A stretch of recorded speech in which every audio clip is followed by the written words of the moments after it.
I can't get no call to action, but I try, and I try, and I try, and I try. Hello and welcome to They Might Be Right, the argumentative podcast cousin of Call to Action, a tetchier format that's been known to ruin a family game of Uno by making its nephew eat the pick-up 4 card he just smugly dropped. Taking our lead and name from Bill Bernbach's legendary pocket card, we shall be handing the floor to a group of expert opinion mongers and asking them to prod mercilessly at one of their industry's tenderest nerves. It's like a Jean-Claude Van Damme film, with the single but vital exception that mumbling in Flemish and doing the splits is unlikely to settle anything. This edition is a law special, which may turn out to be ironic if it ends with the police breaking up the inevitable descent into fisticuffs, and the motion we're tabling today is partners are no longer the primary source of growth. They Might Be Right is brought to you by Gasp, and I'm Giles Edwards, co-founder and ref. While the legal-minded scrappers at whom I'll be chanting fight, fight, fight are Clare Quinn-Waters, the first ever Chief Growth Officer at Edwin Coe, which makes her, not surprisingly, a strong advocate for tackling growth in a different way. We also have Leor Franks, Chief Commercial Officer at Kingsley Napley, who is responsible for everything from brand development to brand growth. Next to a swagger into the ring is Addleshaw Goddard's Chief Marketing Officer, Laura Ottley, who has been responsible for doubling the size of the firm's marketing department since taking up her post. And finally, we have Matt Skipper, who is Head of Business Development at Mills and Reeve, a vocal champion for not treating brand and business development like a piece of admin and training hard to do it well. Now, that sound you can hear in the background is the cracking of knuckles and the quiet murmuring of threats, which means we better crack on with opening statements. A quick reminder, our motion is partners are no longer the primary source of growth, and we will hand the opening haymaker to Clare. The floor is yours. So I support the motion, not because partners don't matter, but because growth in a modern law firm is way too complex, way too data-led, and way too relationship-led to sit with individual rainmakers alone. For decades, law firms have operated on a pretty simple assumption that growth comes from talented partners bringing the work in. But the problem is that clients don't buy like that anymore. So long before a prospect speaks to a partner, they've already formed opinions through referrals, content, social media, rankings, podcasts, reviews, conversations with colleagues. So the relationship might still be won by a partner, but the opportunity itself has often been created by dozens of people across the firm.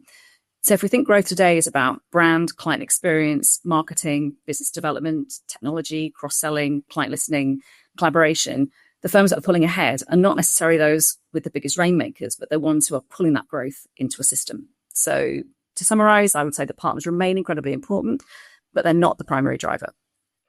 Fantastic. Well said. Moving over to you, Leor. Well, I'm against the motion, actually. A lot of what Claire said absolutely resonates with me. But I think the context we're currently navigating is AI and how we fund growth in AI, how we integrate AI into our business models, how we price with AI. But in my view, outside of a subset of low margin commoditized services, relationships remain absolutely fundamental, whether that's with owner managed business clients or private individuals or multinationals. And in my view, still today, humans matter more in relationships than anything else. And in a lot of situations, the partner, the senior fee earner, whatever their title, is absolutely fundamental to those relationships. So I oppose the motion. Fantastic. Next up, Laura, what say you? So I say that I also am firmly against the motion that partners are no longer the drivers, the primary drivers of growth. And look, I hear everything that Claire says. Growth today is no doubt a team sport, one that marketing, BD, tech, all elements of the legal team play a huge contribution to, and I fully buy into the fact that everyone has a part to play in growing this business. But the reality is that recognizing that others contribute to growth and play a huge part in that team sport is not the same as saying that partners are no longer the primary driver of it.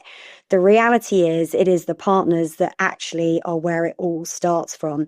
The clients themselves might be influenced by things they see, read, or data that we put in front of them. But ultimately, what they're really buying, what they're truly buying, is that partner advice, the partner judgment, the partner relationships. And that is what we expect from our partners and is what really delivers the growth.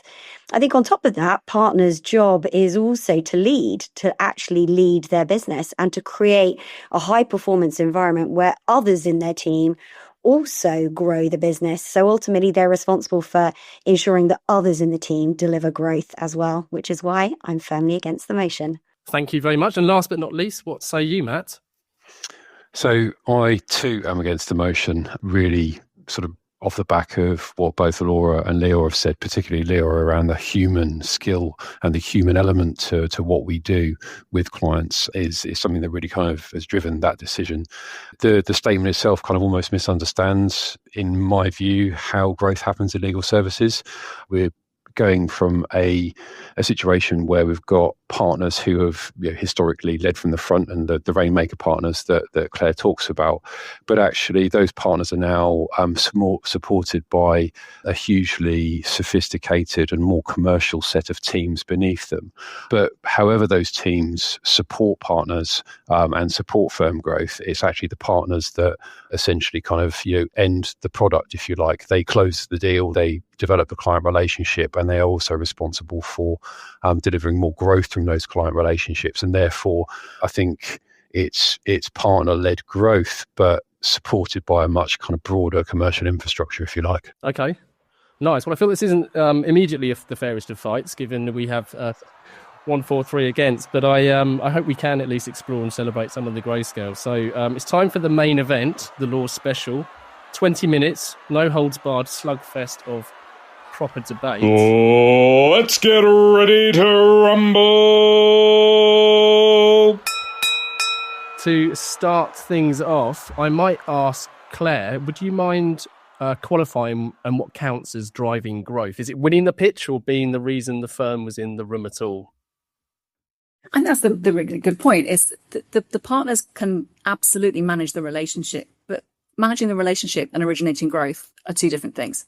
And I think it's really important to separate that out. So yeah, being in the room, really important. Closing the deal, really important. They're often not at the beginning of the conversation. So if we're talking about growth, absolutely. Partners need to maintain those relationships. They need to work with their teams around them, like Laura said. But in terms of originating that growth, I'm not so sure. Yeah, I mean, I just disagree with Clare. I think what you're talking about there is everyone playing their part and actually recognizing the fact that it's not just the partner who closes the deal that actually is the reason for the growth. So I do accept your point there that they're not the sole drivers of growth. But I think collaboration is what creates the growth. But ultimately, you still need somebody to lead that. And I think they might not be the only participants in the growth, but the reality is they are responsible for it. They have to put the money in.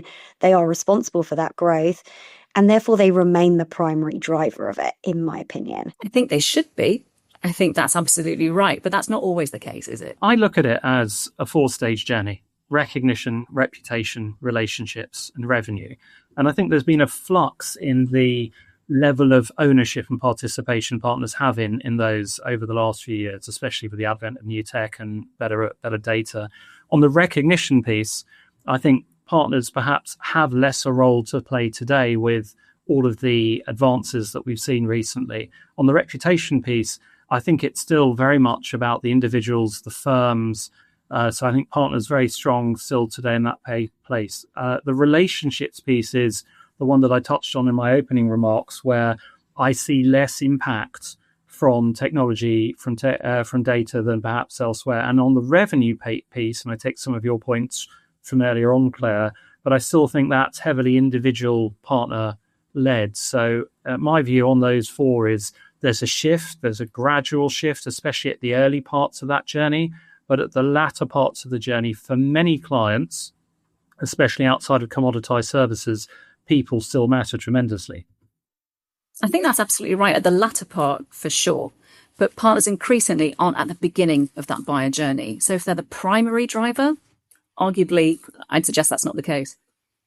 I guess it depends where the majority of your growth comes from, doesn't it? Whether it's coming from new clients or whether it's coming from existing clients or whether it's coming from, maybe relationships that were dormant and then have reignited. So I guess that's the thing, isn't it, Claire? And I think if you're talking about brand new clients, I can see why you're saying the partner is not always at the front of that, because somehow that new client has had to be influenced by something they've read or seen.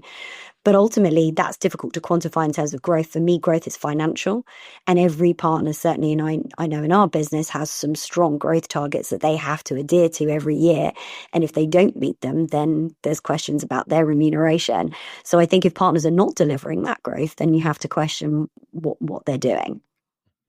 And I think in sort of support of that comment, Laura, in terms of running a sales team, for example, you have a group of people there that are experts in going out and selling the business and winning potential new clients. But ultimately, the start of their journey begins with a conversation with the partner in terms of actually what are that partner's objectives, what are they trying to achieve, what's the go-to-market strategy, what's the overall opportunity. So that's the kind of starting point. And actually, all the way through the process, the sales team could be working with the partner. The marketing team can create demand. You can use technology to look at signals from the market, for example. But ultimately, unless a partner moves on it and a partner knows what to do with that, then I don't think anything really gets driven forward. And in terms of the sales team, from my experience, you have people who can actually get a partner in the room. But when it comes to closing the deal or winning that client, the client wants to deal with someone who's going to kind of manage their risk ultimately, and therefore that's where it sits with the partner, and the partner closes that, and then you move on into the client engagement process, and the partner develops that relationship, admittedly with potential support from client development teams or client relationship teams, etc., but ultimately that sits with the partner to kind of develop that and grow it and use the support mechanism or the growth function around them to kind of help that support. I don't disagree with any of that.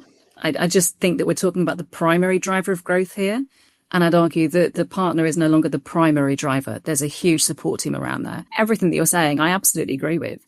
But we're talking primary driver here. You just said support team. There's a support team around that. They're the primary. Sorry to be all lawyer-like and picking the word there. I hate myself for doing that.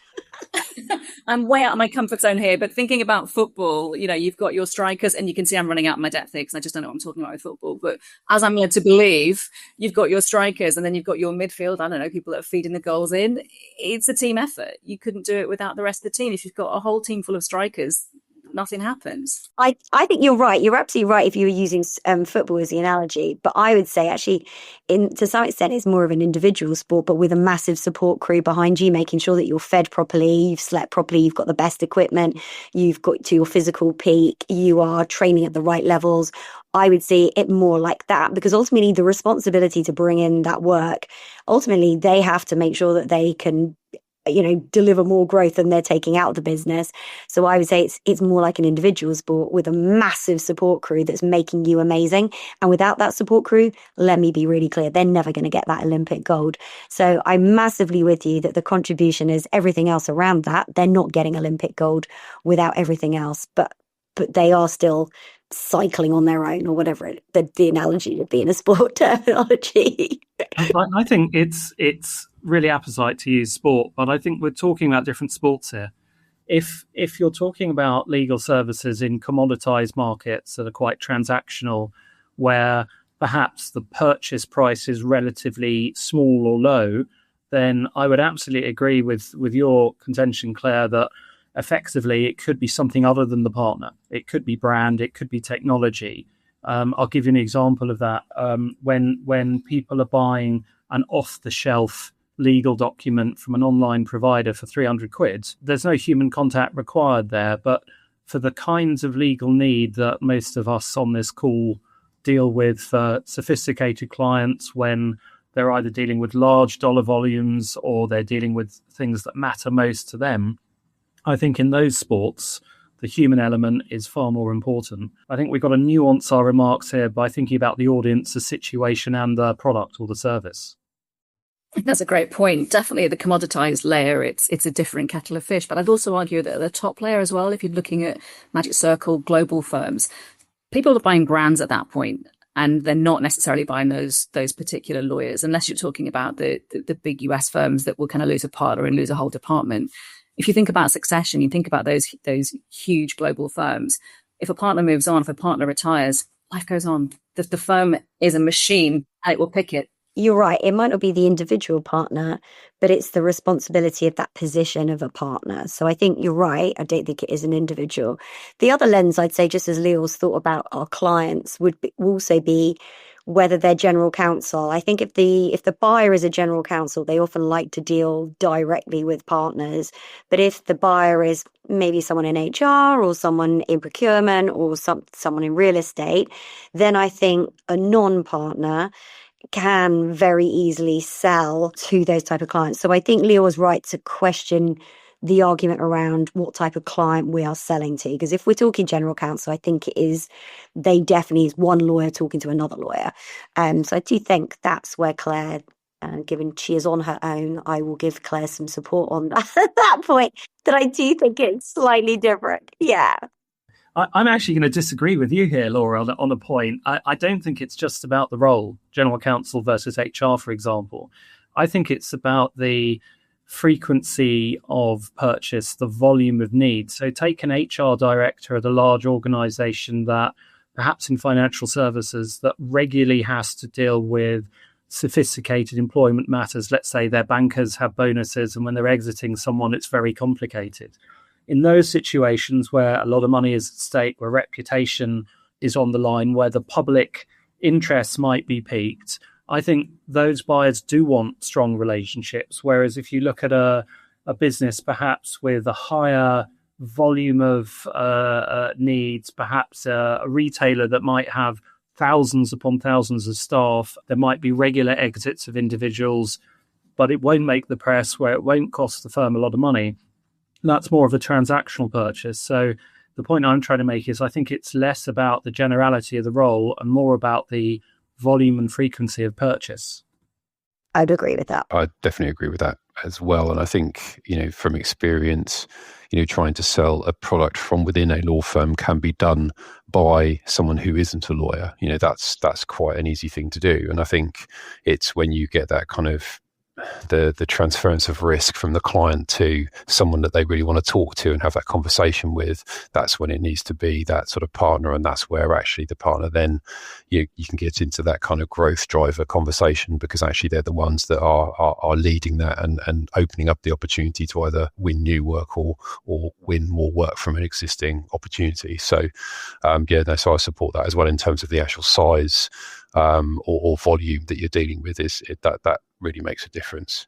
And I do think that as I don't think that will change as much as you sort of hear in the market with sort of artificial intelligence and the future of legal services technology. I think that people will still want to have that conversation with a partner at that level when it's a really high value, serious issue, or there's a business critical issue that they want to kind of, they want to instruct legal services on. I think more often than not now, clients are looking for people who've got lived experience in this space. And so I think that a BD or marketing person, key account manager, whoever it might be, will know that client and know their side of the business incredibly well, far better than the partner will often. And I definitely agree with that.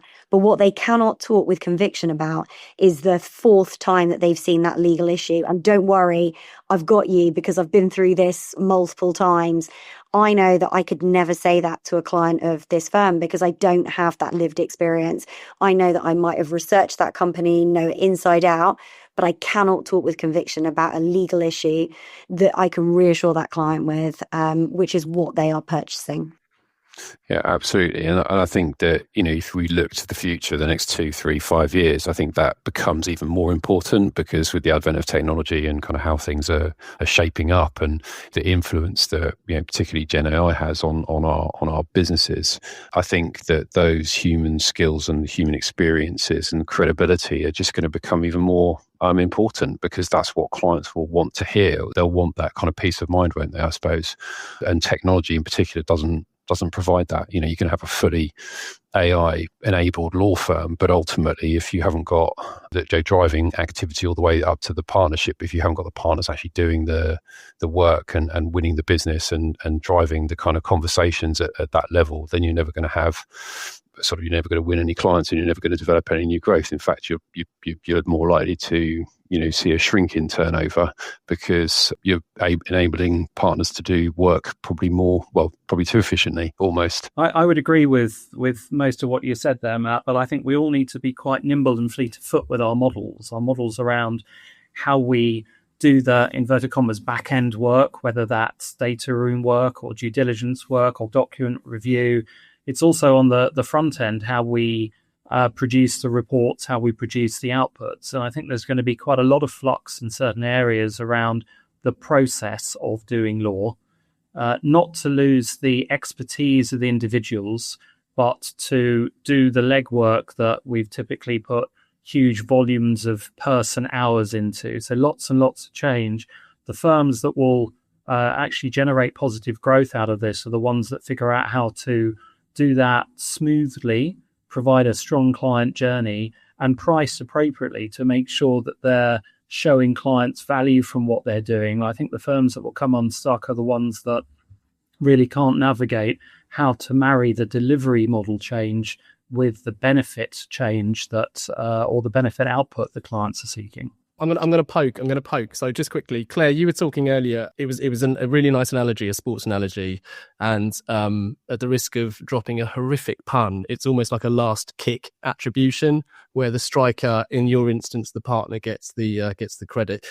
Are you aware of, or have you experienced deals where you could say, sticking with this metaphor, partners played more of a defensive or midfielder role? That's a good question. I guess I can see sometimes, and I'm sure you see it across lots of firms, you've got partners with different strengths. So you've got some partners who are much better at doing the work, or much better at rallying the team, much better at kind of corralling or project managing the piece of work.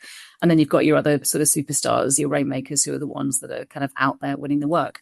And so I can definitely see sort of experiences where you've had some of the partners playing a bigger role earlier on in the process, and then leaving it to somebody else to come in and seal the deal. So I guess I'm interested, Claire, if you don't think it's the partners that are the primary drivers of growth, who do you think are?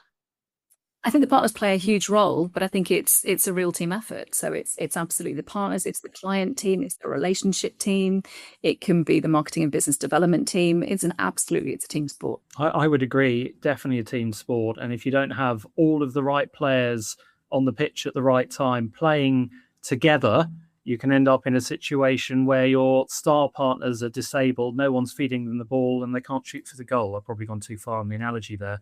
But you do need the right team, and you need the right team with the right strategy playing together.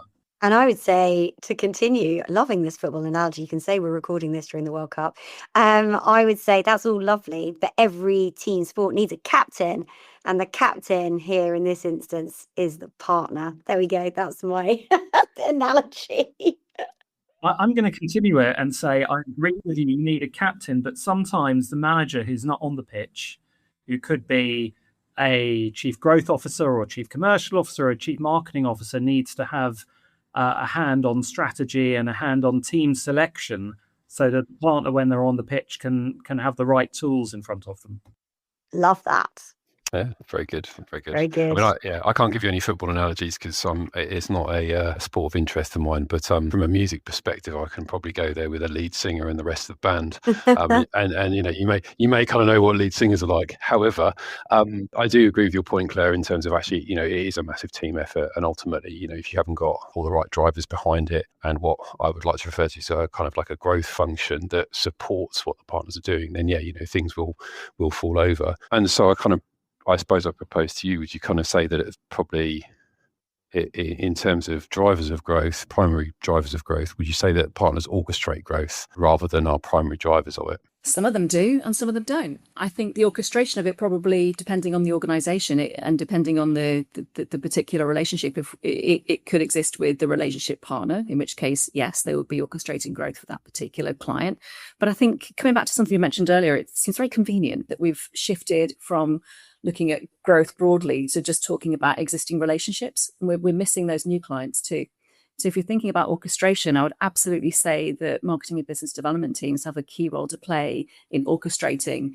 I'm really mixing the metaphors here, kind of where you're pointing at goal. I don't know. You don't know what I'm doing. I think you're talking tactics here. It's a struggle. Oh, that's the bell. The bell's gone. The bell's gone. Challengers back to your corners, please. No punches after the bell's gone, please, Matthew. Matt, even. So I'm using a full name as if I'm your mother. I was going to say, yeah, that's the only person who calls me by that name. Yeah. Apologies. Okay, so it's now time for the last round of closing statements. So, I mean, please, if we've managed to move the needle at all, or have managed to find some grayscale you were previously not perhaps considering, or if your opinion has changed wholeheartedly, now is the time. It's your chance to land an eloquent uppercut to claim victory and leave your opponents out for the count. First up, hit us with it, Matt. Yeah, I don't think I kind of want to deliver an uppercut at all, because I think there's been some really interesting and kind of really valid points across the board. But, I'm unfortunately not going to change my position on this, because I do believe that, as I said before, the partners are the ones that hold those relationships and have the ability to win new relationships as well from, going back to that experience point, the experience and credibility that they have. From sort of Laura's point, I think, the question that you asked, Laura, actually, if partners aren't primary drivers of growth, then kind of who is? I think that's quite a valid one.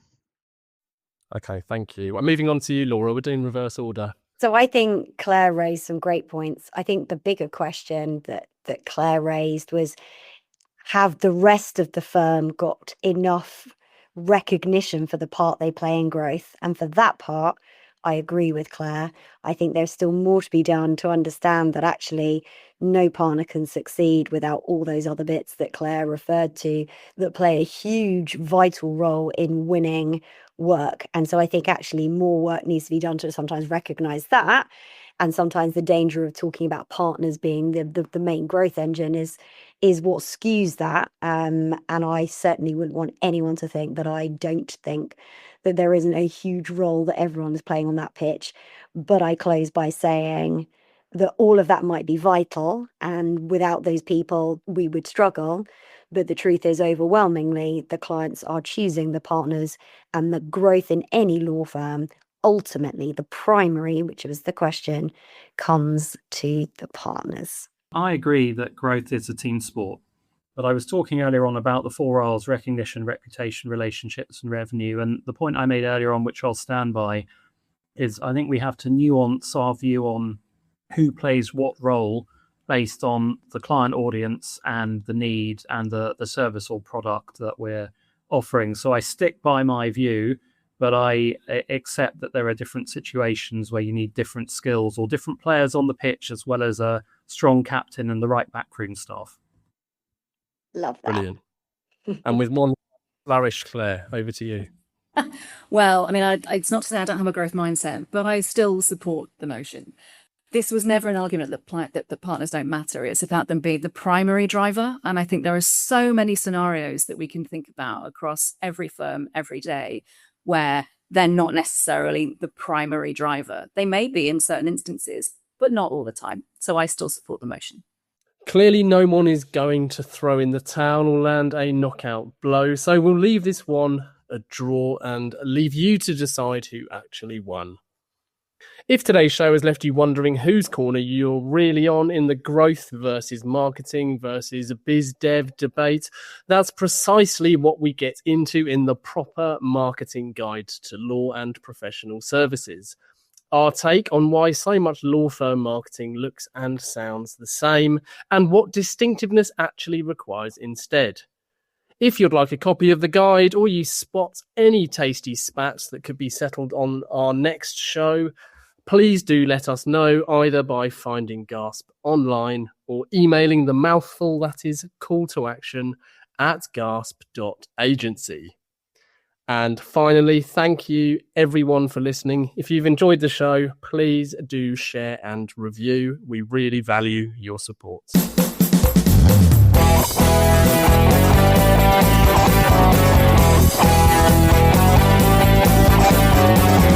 I can't get call to action. I can't get no call to action, but I try, and I try, and I try, and I try. I can't get no call to action.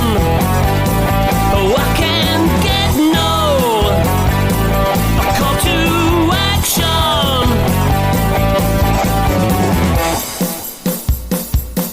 Yeah, hey, hey.